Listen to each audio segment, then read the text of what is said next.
Eliana. Eliana. Ngayon ka operahan ni Dr. Yason. Paghihiwalayin na kayo ng ahas mo. Oo.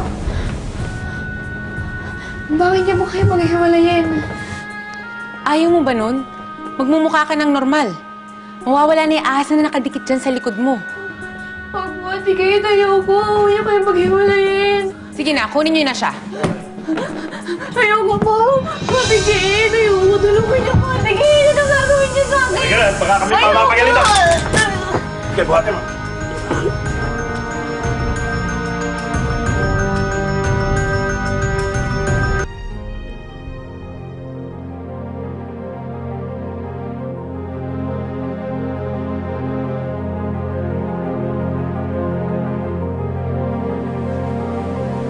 Okay. Nasa date mo na ba? Yes, Doc. Good. Professor, huwag niyo na po kami paghiwalayin ni Daha. Masyado ko lang natatakot, Eliana. Alam mo, baka pasalamatan mo rin ako kapag natapos na itong operasyon ito. Parang ama niyo na po. Huwag niyo na ituloy yung operasyon. Wala ka bang tiwala sa kakayanan ko?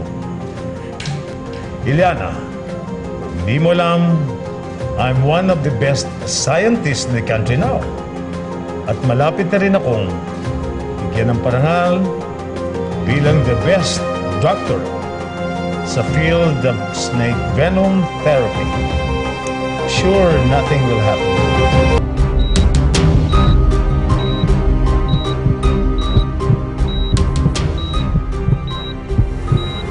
Doc, Ah, humihina yung heartbeat ng ahas. pati heartbeat ni Eliana humihina rin.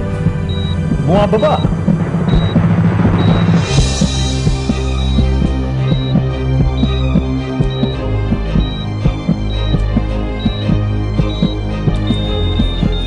Doc, the vital signs are not good.